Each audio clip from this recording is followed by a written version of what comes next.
Hello everyone, welcome to hobbies with Harini. ఈరోజు నేను అందరికీ ఇష్టమైన చికెన్ ఫ్రై ఈజీగా సింపుల్గా ఇంట్లో ఉన్న ఇంగ్రీడియంట్స్తోనే ఎలా చేసుకోవాలో చూపిస్తాను. కొత్తగా వంట నేర్చుకునే వాళ్ళు కూడా చాలా ఈజీగా చేయొచ్చండి ఈ చికెన్ ఫ్రై. ఈరోజు నేను 1 కేజీ చికెన్తో చికెన్ ఫ్రై ఎలా చేసుకోవాలో చూపిస్తాను. 1 కేజీ చికెన్ తీసుకుని శుభ్రంగా కడిగి అందులో 1 టీ స్పూన్ సాల్ట్, కొంచెం పసుపు వేసి 1 గంట మ్యారినేట్ చేసుకోవాలి. చికెన్ మ్యారినేట్ చేసుకుంటేనే టేస్ట్ బాగుంటుంది.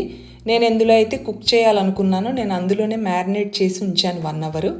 ఇప్పుడు దీన్ని కుక్ చేసుకుందాము. 1 అవర్ అయిపోయింది మ్యారినేషను. ఈ మ్యారినేట్ అయిన చికెన్లోకి కొంచెంగా ఆయిల్ వేసుకుని, ఇంకా ఏమీ వేయక్కర్లేదండి, కొంచెం ఉప్పు పసుపు వేస్తే చాలు. ఈ ఆయిల్ వేసి స్టవ్ ఆన్ చేసుకుని మనము ఈ చికెన్ ఒక 80% కుక్ అయ్యే వరకు కుక్ చేసుకోవాలి.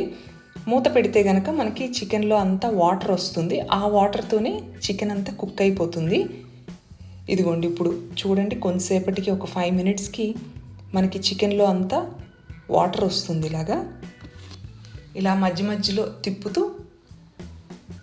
చికెన్ని కుక్ చేసుకోవాలి. 10 మినిట్స్ నుంచి 15 మినిట్స్ లోపల చికెన్ కుక్ అయిపోతుందండి. మనకి 80% కుక్ అయితే చాలు చికెన్. ఇదిగోండి, ఇప్పుడు ఫుల్ వాటర్ ఎక్కువ వచ్చినాయి కదా, ఇప్పుడు మూత అసలు పెట్టద్దు. ఇంకా ఇప్పుడు ఆ వాటర్తోనే చికెన్ని కుక్ చేయాలి. ఇప్పుడు 80% చికెన్ కుక్ అయిపోయిందండి. కొంచెం వాటర్ ఉన్నా పర్వాలేదు, స్టవ్ ఆఫ్ చేసి పక్కకు పెట్టుకుందాము. ఇప్పుడు స్టవ్ ఆఫ్ చేసి పక్కకు తీసుకుందాము. ఇంకొక కడాయిలో కొంచెం ఆయిల్ వేసుకుని, చికెన్ ఫ్రై కదా, కొంచెం ఆయిల్ ఉంటేనే బాగుంటుంది. అందులోకి యాలకులు, లవంగాలు, చెక్క వేసి ఇవి కొంచెం ఫ్రై అయినాక 2-3 ఉల్లిపాయల్ని సన్నగా కట్ చేసుకుని ఇందులో వేసుకోవాలి.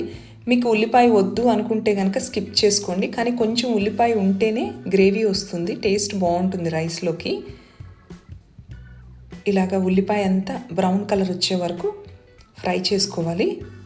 ఇప్పుడు ఉల్లిపాయ బ్రౌన్ కలర్లోకి టర్న్ అయింది కదా, మనం ఇప్పుడు కొంచెంగా జింజర్ గార్లిక్ పేస్ట్ వేసుకుందాము. ఈ జింజర్ గార్లిక్ పేస్ట్ కూడా వేసి ఇది కూడా ఫ్రై అయ్యే వరకు వేయించుకోవాలి.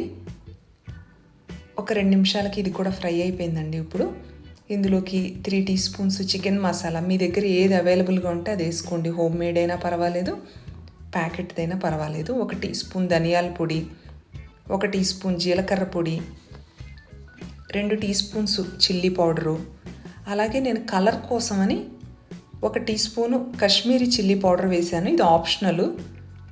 1 టీ స్పూన్ సాల్ట్ అన్నీ వేసి ఈ మసాలాలన్నీ కలిసేటట్టు బాగా కలిపి ఒక 5 మినిట్స్ ఫ్రై చేస్తే చాలు. మసాలా ఫ్రై అయినాక ఇందాక కుక్ చేసుకున్న చికెన్ కొంచెం వాటర్ ఉన్నా పర్వాలేదు, దాన్ని ఈ మసాలాలోకి వేసి మసాలా అంతా చికెన్కి పట్టేటట్టు బాగా కలుపుకోవాలి. మనకు కొంచెం వాటర్ ఉంటేనే మసాలా అంతా చికెన్కి పడుతుంది, అందుకే కొంచెం వాటర్ ఉన్నా పర్వాలేదు అన్నాను. మనం ఇందాకే 80% చికెన్ కుక్ చేసేసుకున్నాం కదా, జస్ట్ ఒక 5 మినిట్స్ కుక్ చేసుకుంటే చాలండి. మూత పెట్టి ఒక 5 to 10 మినిట్స్ మీరు మగ్గనిచ్చారంటే మనకి చికెన్ కుక్ అయిపోతుంది. ఇదిగోండి, దాదాపుగా ఒక 5 to 10 మినిట్స్లో చికెన్ కుక్ అయిపోయింది నాకు. మీరు కూడా చెక్ చేసుకోండి. సాల్ట్ కూడా ఒక్కసారి చెక్ చేసుకుని లాస్ట్లో కొత్తిమీర వేసుకుని ఇది కలుపుకున్నాక లాస్ట్లో ఒక చెక్క నిమ్మరసం కూడా పిండండి, టేస్ట్ బాగుంటుంది. ఒకసారి ఇలా ట్రై చేసి చూడండి. నిమ్మరసం కూడా వేసి, నేను ముందే ఈ పచ్చిమిర్చి కరివేపాకు కొంచెం ఫ్రై చేసి పెట్టుకున్నాను, అవి కూడా వేసుకుని అన్నీ కలిపి స్టవ్ ఆఫ్ చేసుకుంటే కనుక మన టేస్టీ చికెన్ ఫ్రై రెడీ అండి. ఇది చాలా సింపుల్గా అయిపోతుంది. జస్ట్ 15 to 20 మినిట్స్లో మనకి చికెన్ ఫ్రై రెడీ అయిపోతుంది. నేను 1 కేజీ చికెన్కి చూపించాను కదా కొలతలు, మీరు ఇదే మెథడ్లో 2-3 కేజీల చికెన్ అయినా చాలా ఈజీగా చేసేయచ్చు ఫ్రై. మీకు ఈ వీడియో నచ్చినట్లయితే లైక్ చేయండి, షేర్ చేయండి, సబ్స్క్రైబ్ చేసుకోండి. రెసిపీ ట్రై చేసినట్లయితే ఎలా వచ్చిందో కామెంట్ చేయండి. నెక్స్ట్ టైం ఇలాగే ఇంకొక సింపుల్ అండ్ క్విక్ రెసిపీతో మళ్ళీ కలుద్దాం. Thank you.